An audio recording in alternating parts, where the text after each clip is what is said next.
So anyone who says that they like comic books or these type of movies have made a video discussing the new trailer for The Avengers. Yes, there is an official trailer for this movie out now. And first off, see the trailer right now, at this moment. See it 2 times, 5 times, 100 times if you want. It is good. It's very great, but I can't help but have a few thoughts, and I'm sure that's why you're watching this video. You want to know what I think, and I'd be happy to share it with you. My immediate reaction after watching the trailer is, I really want to see the movie, just like everybody else. It's probably one of the most anticipated movies of, I'd say, the decade, just because of the strong fanboy anticipation for this movie, on top of the star power for this movie, on top of the lead-ins. It's been 4 years leading into this movie, so yeah, I can safely say this is one of the most anticipated movies of the last decade. I can say that with 100% confidence. But a couple things worry me. I feel like watching this trailer that, and of course, I could be completely wrong, and I want to be wrong. I want this movie to blow me away, and I'm sure it will, but these are my initial reactions. I watched the trailer, and I feel like the movie, or at least the tone of the movie, is going to rely almost too heavily on the novelty of all these characters being together. And they're going to rely on that so heavily that the story might suffer, or the tone, more importantly, that might suffer, and they're just going to shoehorn as many scenes as they possibly can to get these characters together and talking. And I'm worried that that might be the weak part of the movie, that they're going to say, they're talking, oh my gosh, they're together, look, Thor and Cap, Iron Man and Hawkeye, everybody, yeah, and you'll be left with a story, with a secondary story, and the whole point is just them on the screen together. And while that is amazing and awesome, that should not be the only reason to go see the movie.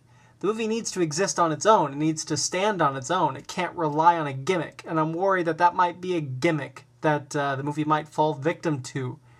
But to be fair, this is a movie that's been 4 years leading into it. So if it does fall victim to that, I can't blame it at all, because this is exactly what people have been asking for. What people have been wanting, to see these people on screen in a shared universe talking. I mean, there are thousands of fan videos and reviews and, you name it, fan films where these characters talk and live in the same world. And now we're finally getting a movie where it's real and they actually inhabit the same world. So it is a fanboy dream come true.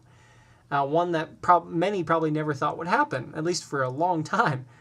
So I can't be too surprised if that does happen, if it does seem gimmicky because they're on screen almost the entire movie. But on the other hand, I'll be geeking out every time. But anyway, I'm sure that won't happen, but it's a concern, the first concern I had. My second thought is I am very, very happy that the main villain of this movie is going to be Loki. And I know I haven't given my thoughts on Thor, but I can sum it up right now. Thor was an incredible movie. It was so much fun, and I loved every second of it. And I'm not a huge Thor fan. I don't know too much about Thor, but the movie, like Star Trek and other great reboot sci-fi movies, made you feel like you know these characters. Like you could step right into this world, and whether you're learning everything for the first time, or a little familiar with it, or a diehard fan, the movie just makes you feel like you belong no matter what type of fan you are. And that was Thor. I loved that about it. But one of the biggest things about that movie that was so great was the casting. And one of the biggest, well, the casting was just amazing all around, but Tom Hiddleston as Loki, I adored as Loki. I thought he was fantastic. And the fact that he's going to be the main villain for the Avengers movie, I absolutely love. And it ties in with comic history. That's how the Avengers formed. Loki and the Incredible Hulk, that's why the Avengers teamed up, because that was such a dangerous event. At least I think Loki was involved. I know the Hulk was the main villain and he was loose. But anyway, Tom Hiddleston will be a fantastic villain because he holds the screen whenever he's on. And he's menacing, he's sympathetic, he's everything you want from a villain, and he's going to really, really bring everything you need to an event movie like this and be a great villain. I just know it. You know, the cast is going to be all around great. You got Chris Hemsworth as Thor, who's already shown that he's amazing in the role. I'm not too crazy about the look. Maybe it's the trailer, maybe it's the pictures I've seen, but it seems very different from the movie, the Thor movie that we got last year. And I know they're trying to go the ultimate route, and while that's fine, it seems like he has bluer eyes, his hair has not only grown but gotten blonder. So things really seem a little different, and his outfit seems different, but you got to change it for a new movie, obviously. But things just seem a little different, and I'm not won over yet. I'm being honest, I'm not won over, but maybe time will change that. I'm sure. It's still Chris Hemsworth as Thor, so that's going to be there no matter what. Robert Downey is Iron Man. Come on, don't need to say anything about that. He's going to be awesome. He's probably going to be the center of attention anytime he's on screen, but that is Tony Stark, so there's no problems anywhere with that. Chris Evans as Captain America will be fantastic. I'm looking forward to some scenes with him interacting with Thor and Iron Man, because I know there's some friction with him and the other Avengers. And Chris Evans surprised the hell out of me in Captain America. I absolutely love that movie. And now he did such a great job as Cap that I think fans, myself included, see him as Captain America first and then the Human Torch. And that is really hard to do when you're already known for a role like that, and then you step into another iconic role and do the second one so well that you look at that actor again on screen and you think who they were in their second iconic role and not their first, not the first time you saw them. That is a testament to the acting and to the quality of the film.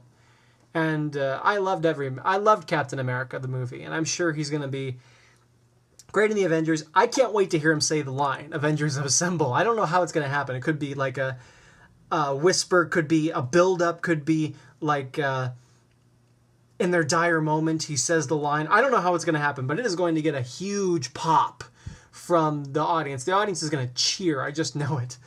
And it's going to be fantastic. I'm going to get goosebumps. I just know it. Scarlett Johansson as Black Widow. I was never a fan in Iron Man, I'm being honest, but it's nice having Black Widow. You should have her somewhere if you're dealing with S.H.I.E.L.D. And she did okay. It still really annoys me that there was no Russian accent, but that's a bit picky. But I really wanted an accent because Scarlett Johansson is sexy as hell. But if there's one thing that can make a woman sexier, it's a sexy accent. And it's disappointing, but you still got Scarlett Johansson, so no complaints really. Agent Coulson, Nick Fury, they're still there. Hopefully Nick Fury will actually get to kick some ass in this movie, because so far he's just been a character that links the other movies together. He's just been there to show that it's a shared universe. Now, this is the movie that they have been building towards. So hopefully we'll maybe have a Yoda moment, if you will. And by that I mean show Nick Fury, it looks like he's not really going to do much, like he's defenseless or something, and you're like, oh, no.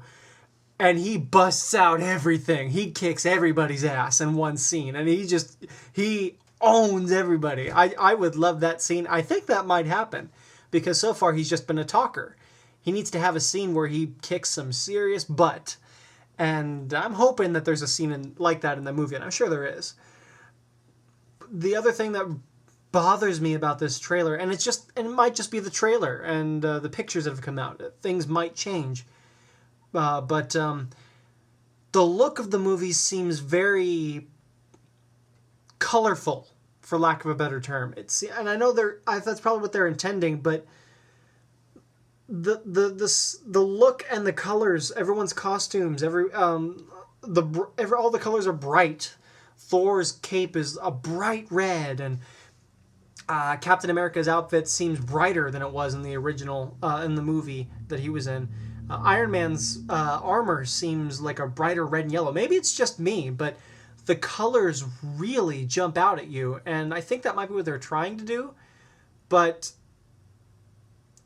a gimmicky story plus a very colorful, stylized, very obvious stylized cinematography in the movie, that could be a bad combination. But time will tell. You know, it's just a trailer, and that's what I thought. I thought that the colors really jumped out at you, not always in a good way, but that's just me. And I'm sure Mark Ruffalo will be great as Bruce Banner, but damn it, you know, the fanboy in me, like everyone else, I want Edward Norton as the Hulk. I always wanted Edward Norton as the Hulk. In fact, the moment I heard they were making an Avengers movie, I looked forward to seeing Ed Norton and Robert Downey sharing the screen together in the Avengers. That was the first thing that ran through my mind. And now it's not happening, and I'm very disappointed. I was heartbroken when Ed Norton didn't sign on for the Avengers, and there is no clear reason why. He said, she said, all that bullcrap, but the fact is he is not in the Avengers.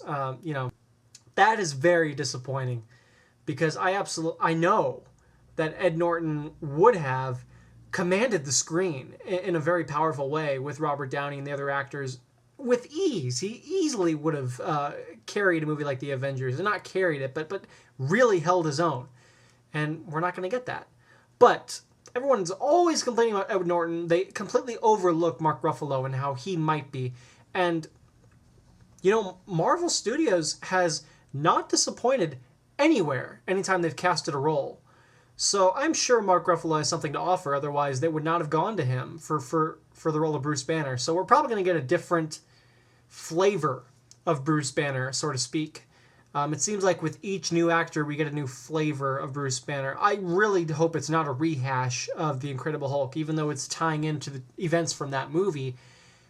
I hope that he's not trying to act like the Ed Norton Hulk and more like his own Hulk Bruce Banner type, even though he's from that movie and the events that took place. So it's kind of a weird situation, but I know Mark Ruffalo will do great. I'm sure there will still be a number of fanboys complaining no matter what, no matter how good he is. That's just the way people are. But I'm sure everything will work out, and I can't wait to see him just to see me say to myself, he is Bruce Banner. Because then I won't have to worry so much, and I won't have to be, you know, I won't have to be as upset that Ed Norton's not the Hulk anymore, because we'll have a great actor as Bruce Banner again, Mark Ruffalo. So yeah, those are my initial thoughts on watching the trailer.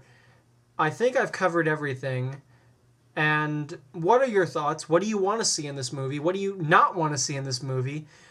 Any ideas for sequels? How will this affect the future of the franchises of all these characters? How will this affect this potential franchise? This is a very interesting situation that Marvel has set up for themselves. How will this affect the grand scheme of things with their Marvel movies and all their franchises? This is going to be a huge landmark for Marvel Studios and for comic movies in general. This is an event. But honestly speaking, this is not the movie I'm looking forward to. I'm looking forward to The Dark Knight Rises, but that's just me. That is the movie I will be there 8 hours ahead of time if I have to be. I'll be there in the morning, sleeping at the theater if I have to be. I will see that movie. The Avengers, I will also be incredibly excited for, but I'm a DC guy. And while I absolutely adore the Marvel films, they are not the characters that I really love. I mean, I love them, but not the way I love Superman, or I love Batman, or I love Green Lantern, or Wonder Woman. To each their own. But that's me. I'm just a DC guy, and I'm really looking forward to The Dark Knight Rises. But The Avengers is going to give it a pretty big run for its money, I'm sure. But then again, I think that comparing the two, The Dark Knight Rises is going to be quality, because they're following up an Oscar-winning superhero movie, probably the greatest of all time. They're following that up, so obviously there's going to be massive amounts of quality over anything else. And with the Avengers, they run the risk of being very gimmicky with tying all these characters together. So you have these two different movies with kind of different ways of going about things, but they're both events. You have the finish of the Nolan trilogy and the event of the Marvel Universe. So they are events in their own rights. So it's going to be a very exciting summer next year, and I can't wait. What do you guys think? What are your views on the trailer? What do you want to see more of? And I'm Silver Lightsaber. I'll see you later.